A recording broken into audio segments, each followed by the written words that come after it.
It looks like 2026 is finally going to be the year that Apple goes cheap. And I don't even mean cheap in a bad way, but just the ability to walk into an Apple store and not have to basically drain your bank account and your wallet just to buy a new iPhone. And it seems like the way Apple's gonna do this is gonna kind of break down in three main ways. It is basically updating all of their entry-level products. It's introducing some new budget-friendly options that are actually pretty good.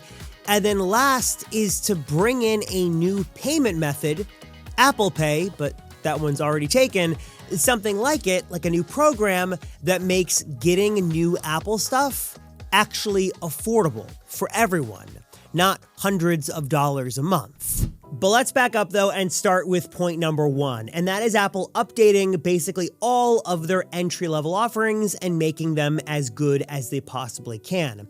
Now, of course, 2026 with Apple is kind of dominated by a lot of things. Who's going to replace Tim Cook, what the folding iPhone is going to look like, or how much it's going to cost, new high-performance Macs, we've got new leaks on an iMac Pro coming, lots of exciting stuff at the high end of the price tier and what Apple is going to offer with their Ultra products. But also, let's not forget about the more fundamental stuff, the budget offerings that actually are a big driving force in Apple's success and are expected to get some nice, much-needed upgrades. For example, Apple TV, not the flashiest thing out there, but is expected to get some new updates very, very soon. Same goes for the HomePod Mini, and then also the AirTag, one of the least expensive but most value-packed Apple products you can buy, is set to be getting a new, better version that should have better location tracking and accuracy, better battery life, and more features, and also likely remain at $29, which in the world of Apple is a very good price. We're also approaching the 2-year mark of the AirPods 4 introduction, so maybe there's some chances here for an AirPods 5 reveal in 2026, or we've heard, of course, Apple could be going even lower with an even more budget-friendly entry-level offering for AirPods, so maybe that's something we see there. Of course, I would expect the usual base iPad updates, Apple Watch SE updates, and then iPhone 17e, maybe Apple adds a bit more value there. Second camera on the back could be nice. Maybe it's finally time we get ProMotion and the Dynamic Island on the entry-level iPhone, though we know Apple likes to take their sweet time before they bring those features down to the true entry-level, but some 17e updates should be coming later on this year, or I guess I should say in the new year.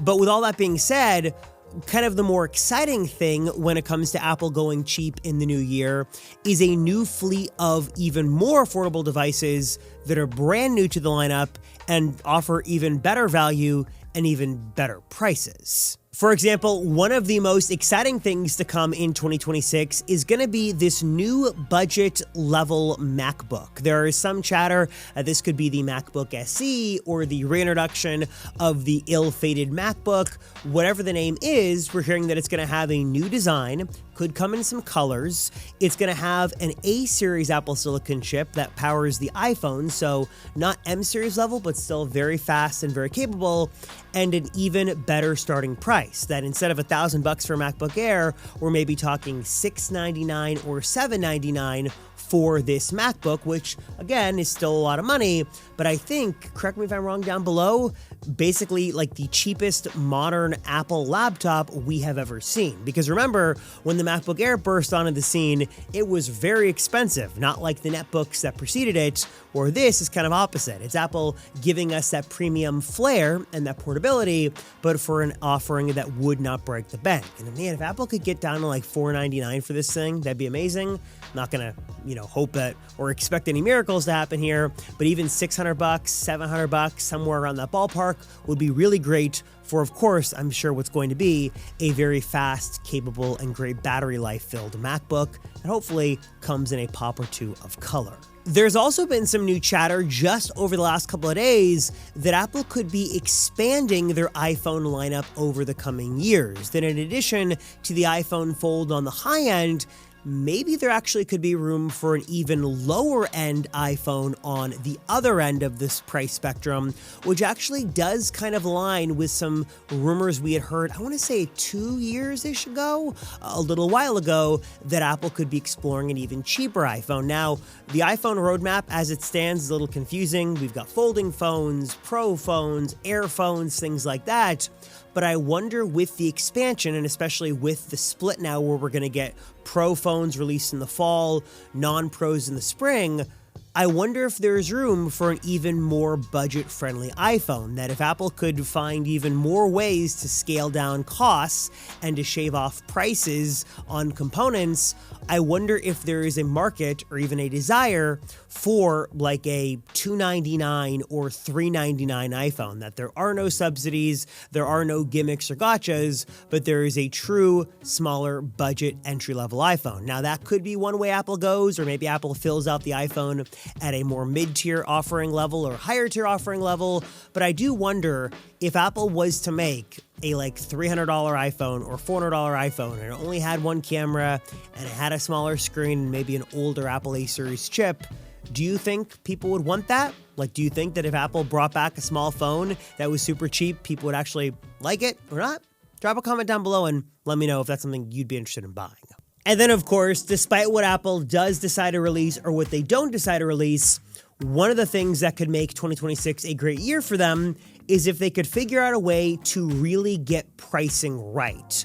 And maybe it's not even taking, prices off the top, making things cheaper at the sort of, entry level. They're like the base level, but it's finding a better way to subsidize or incentivize people to be in the Apple ecosystem. For example, we all know, at least in the US, carriers have a way of subsidizing the cost of iPhones by getting you on their plans. And hey, if you stay with, so-and-so carrier for 3 years, we'll give you a free iPhone and we'll basically charge you the full amount, but we'll give you credits every single month, basically keeping you to that carrier and keeping you on that plan.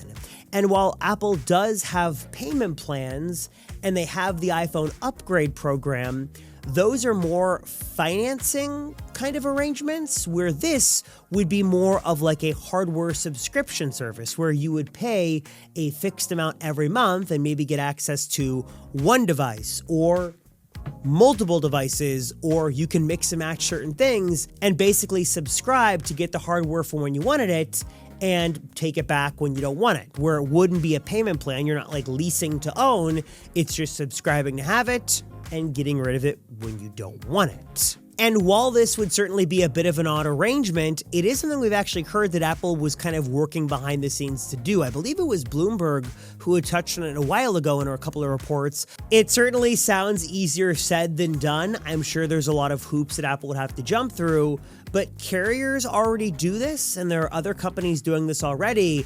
And it could kind of be a win-win for Apple. They could get people in on the high end, like people paying hundreds of dollars a month for the big, exclusive Apple bundle. And also, if someone just wanted to like subscribe for like a 17E, what if you could do that for like, $40 a month or $50 a month or whatever it is? Of course, there are pros and cons to subscribing or financing or buying outright, but at least having the option in the Apple world might actually be an interesting way for them to go and would open up a whole new revenue stream for them as well. So you guys will have to let me know down below, or if that's something you'd even be interested in. Like, would you be interested in an Apple subscription service? Apple One, Apple Pay, those names are already taken. I don't know what the name would be, but you drop a comment down below, let me know if you would like that, because it does kind of have some nice flexibility. And in general, kind of your thoughts on Apple in 2026. Do you think this robustness of their budget offerings is a good thing for them? Are they focusing too much on the high end and not enough on the low end? Should they be doing more in one category or another? Drop a comment down below. Please let me know. Appreciate you guys as always for watching. Thank you so much. I'm Robert Rosenfeld. I'll see ya in the next one.